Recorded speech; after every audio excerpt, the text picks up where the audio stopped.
Good evening, ladies and gentlemen. Welcome to this edition of the Primetime Newscast in the English language on Canal International. I'm called Maureen. We'll begin with our top stories.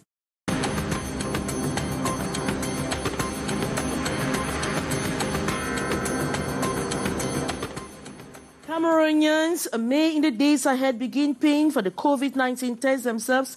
Parliamentarians have questioned why the state will continue paying for vaccine for both Cameroonians and non-Cameroonian travelers. Several families are currently homeless following the destruction of their houses in the Dibamba neighborhood in the Douala 3 municipality. And following their alarming, and experts have underscored the needs for farmers to produce what we eat in a larger quantity in order to fight against food insecurity in Cameroon. Those were major stories. Details right ahead.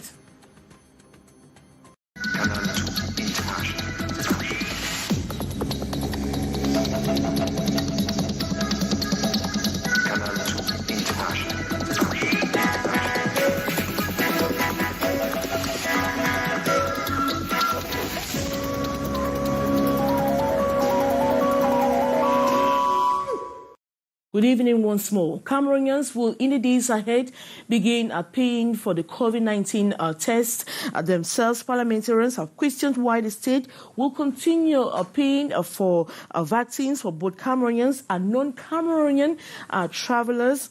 Demands some high authorities of the nations have started making moves towards a possible payment in the days ahead. What could be the motive behind the new move? Hai Sincha has the rest of that story. It was a heated debate at the National Assembly on April 4th between parliamentarians and the Minister of Public Health, Manauda Malashi, over the evolution of the COVID-19 pandemic in the country, with all the barrier measures still intact despite the drop in the rate of prevalence. One of the biggest worries of the MPs is why the state has to continue paying the COVID-19 test for travelers, which has a large effect on the state's coffers. I'm scandalized to the fact that government should continue paying for COVID-19 tests for those traveling. I think if someone is able to travel in and out of the country, he has the means to pay for his COVID-19 test. And in response, Public Health Minister says the government is working towards adopting new measures to that regard. Health journalist in the nation's political capital underlines that the test kits have cost government a huge fortune, and as such, there is need moving towards a price tag. When government was subventing and giving the test absolutely free of charge, the government disbursed more than 24 billion francs CFA because of the free COVID-19 test between May 2020 and I think January 2021. If adopted, the new fee, they say, will serve as a means of boosting the state's coffers. It might sound odd or bizarre or weird, but the government is looking for a way of making sure that those who are leaving the country or those who are coming into the country should absolutely put something into government coffers, because it might not just be about the test itself, it's about putting something into the government coffers. To others, Cameroon is late compared to what obtains in other countries. Logically, Cameroon is late. We were wondering if government will keep carrying the huge burden. In most African countries, people pay for their tests. When you go there, you have to pay. In Ivory Coast, it is 50,000 francs, 30,000 in Senegal, and 55,000 francs in Congo. So Cameroon was one of the rare countries where the state still do free testing, even to those moving in and out of the country. It should be noted that private hospitals authorized by the government to run the COVID-19 tests are already charging Cameroonians to pay for it huge amounts of money, ranging from 40 to 60,000 francs per test. There is therefore need to homologate the cost. And several families are currently homeless following the destruction of their houses at the Dibamba neighborhood in the Douala 3 Council area. The victims accuse a certain Misa Bichaga, with whom they have been in court over the issues of being responsible for the destructions. More on the story with our reporter Gladys Ambo Ziba.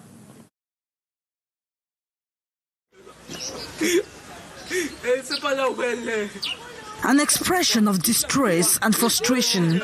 The young boy is unable to contain himself as the house of his parents has been destroyed, just like many others in the Dibamba, a locality situated in the Douala 3 municipality. The incident occurred this Friday, April 8, 2022. It is the 4th time houses are being destroyed in the area, but this time extraordinarily as hammers and other tools have been used instead of the usual caterpillars. I met them this morning at the entrance to the chief's palace. I ran back to inform my mother, but the thugs and policemen were behind me. I got in to lock the door, but they forced their way in, threw out our belongings, carried and threw my grandmother out like a criminal. What have we done? Where is justice in Cameroon? I am dumbfounded. I don't know where my belongings are. Birth certificates and other documents are missing. I can't find even money I had. The thugs didn't permit us to remove our property. They did themselves.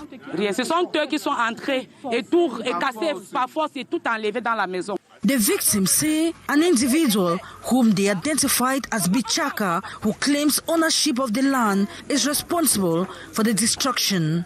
That man where they call it Bichaka, they don't see some papa for that's how we get mandat d'arrêt for it, but they don't know the thing where that man want do for this country, this quarter. The thing was at the big governor. Say me come see this problem because we don't tie him. Bichaka has an arrest warrant. The day Papa Martin's house was destroyed, the commissioner ordered for his arrest, but he ran. I have the impression he's being protected by same police. According to this victim, 70 of them were censored in 2009 and were expected to be compensated and relocated in 2012. Unfortunately, in 2020, destruction of houses started in the area, and this is the 4th time houses are being destroyed.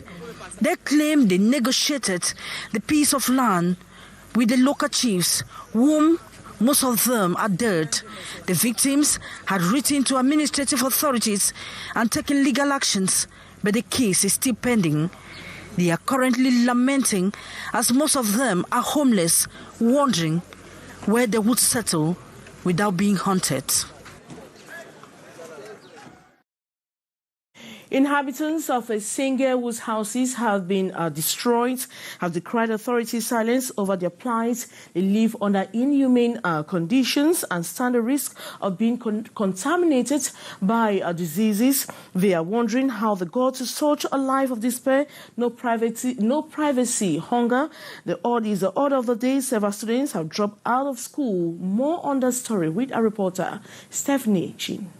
About 2,000 houses have been demolished at the Senga neighborhood in Douala, rendering thousands of inhabitants homeless. They are in despair. I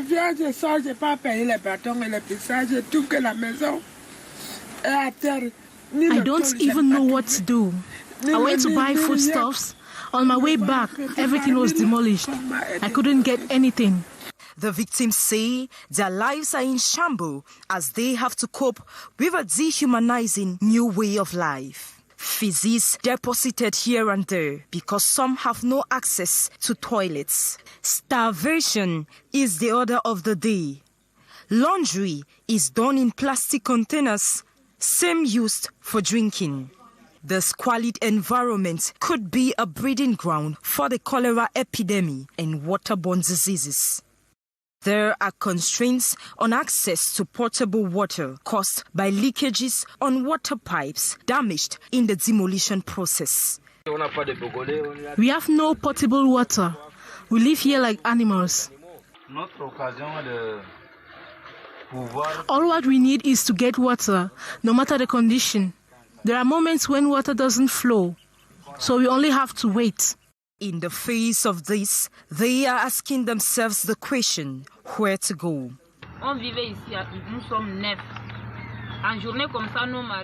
Here we are 9 of us. We take care of our children when our husbands have gone to work. The victims have lost all their possessions. children are forced to drop out of school. When it rains, we get all soaked in it because we have nowhere to go. A Good Samaritan has offered a makeshift habitat to some 500 of them. Some sleep on tables, plastics, and carpets spread on the ground. They have blamed the government for ignoring their plight.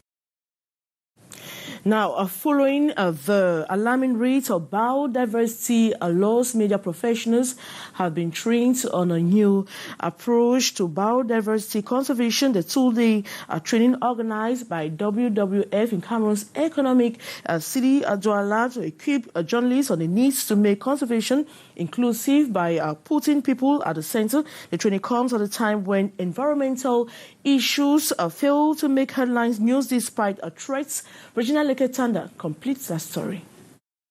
With increased logging, mining, industrial, agriculture and infrastructural development, the land and biodiversity of indigenous people and local communities are under threat. Safeguarding this biodiversity needs an inclusive approach was the top priority for International Conservation Organization, WWF. We want to put more emphasis in the new approach to put the human at the center of conservation. That's the concept we call inclusive conservation. We are not here just to work for elephants and gorillas. We want to put local communities and indigenous people to benefit from the conservation.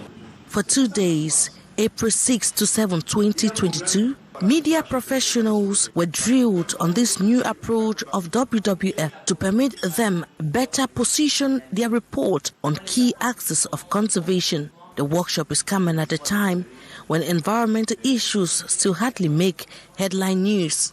When you follow the news, most of our newscasts, be they on radio, television, or even when you read newspapers, they always headline on politics, sports. You will never see a story on the environmental-related issues on a headline, whereas environmental, biodiversity and conservation is also something which needs to be communicated on, because in biodiversity and the environment, we equally have politics. We have health, because there are environmental issues which affects human beings. From community radio stations to local and national media, news websites and blogs, the journalists exchange on stakes and new trends on biodiversity conservation. Our work now is to sensitize the population to actually know what to do in order to conserve their climate system. The Zime and the Bakas community, and for them they are based on farming. So, if we cannot actually encourage and educate them how to farm, especially in this particular period, the people can never know what to do. Journalists were urged not to limit their work to traditional media, but find new ways of reaching a wider audience, such as the active use of social media, where most people now rely on for information. Municipal councillors in the southwest region of Cameroon have been told to make a good use of ICTs in order to optimize decentralized processes in their municipalities. They met in Limbe to sharpen their skills on how to improve public service delivery through the integration of ICTs into council operations. More the story with our reporter, Ines Onbambala. A study carried out by the National Agency for Information and Communication Technology, SANTIC, reveals that very few councils in Cameroon has an acceptable ICTs penetration rate. Yet, without ICTs, councils in the country cannot speed up their development, neither can they serve the public efficiently. The seminar to build the capacity of municipal authorities in the southwest region is aimed at reversing the tide. The objective of this 3-day workshop is to equip mayors and municipal councillors with 21st century ICT digital skills in a bid to help them transform their operations. As the council learns to optimize their services, experts warn that they should also understand the downside of ICTs. It's a very good thing. We think if the civil sector is digitalized, it will help us to have a good knowledge of the population in our municipality and why not the country, and to enable us to plan very well and to come up with a proper budgeting. And this one will help us to stop some of this kind of way that people just think they can steal or cause crime anyhow. It's a good thing. And I think if we can apply it in all our civil status registration centers, Cameroon will become a modern city. While participants who are mayors in the Southwest region say they badly need ICTs in running their municipalities, they have nevertheless called on the government to provide them with electricity and internet. With the end game being improving on the quality of life of citizens within their municipality. With the knowledge that we acquire from this training carried by Antique, it will create that awareness so that we can trickle down the knowledge to the people concerned who are using it negatively. I think that if we assemble all this knowledge and educate the people who are using it for negative purpose, we can collectively build Cameroon. The workshop falls in line with government policy to forge ahead with the decentralization process. From the Southwest region, we take you to the Northwest region of Cameroon, where councillors of the Andek municipality are holding a council session on their home soil since election in 2020, and some elected representatives have passed away between 2010 and now. During the council session, the second deputy mayor was replaced for complete inactivity by the mayor of Andek, More with Saleh Sherifa.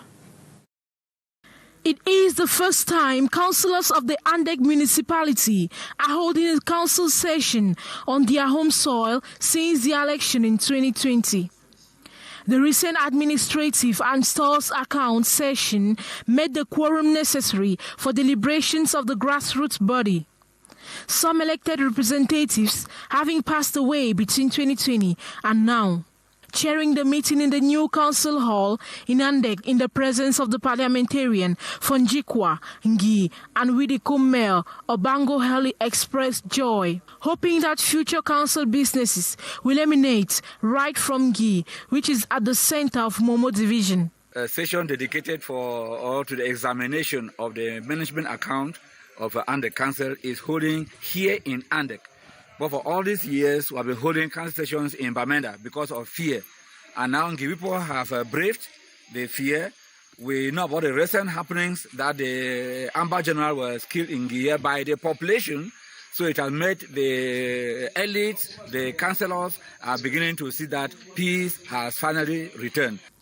The councillors took time to trek to some of the villages, hosting some development projects for an on-the-spot appraisal of what contractors have been doing after winning tender bids. When you win a contract, you reserve 10% of that money as caution, which you only take back after 1 year.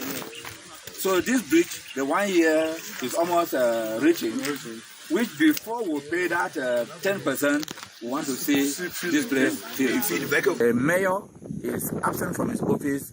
He can be replaced by designation. The board can meet and designate a councillor that can replace and act as a substitute mayor or substitute deputy mayor until the minister gives instructions.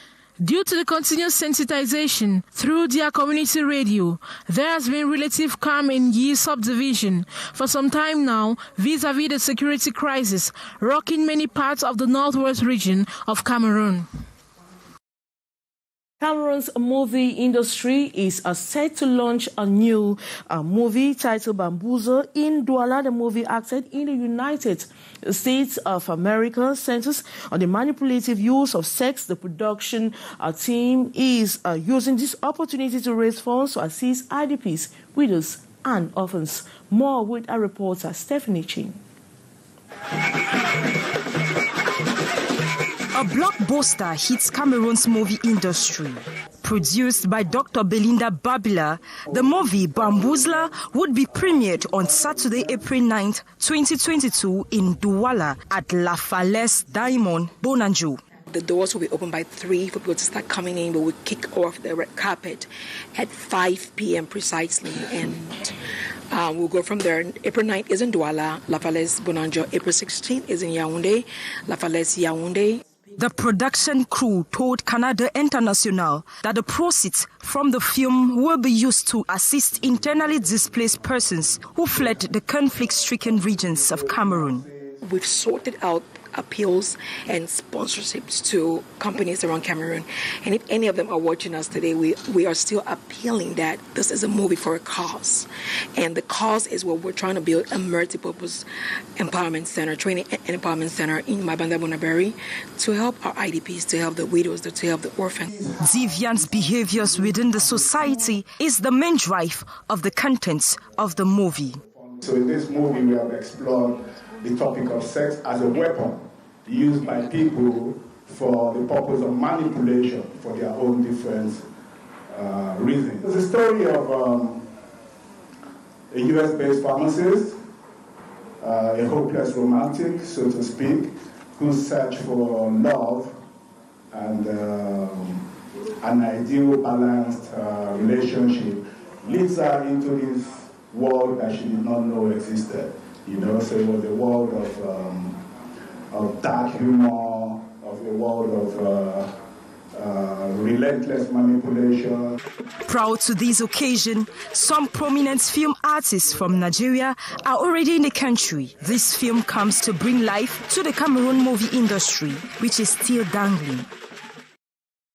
And that report by Stephanie Chin brings us to the end of this edition of the Primetime Newscast in the English language on Canal International. Thank you so much for watching. Take another rendezvous, same time on Monday. Good night.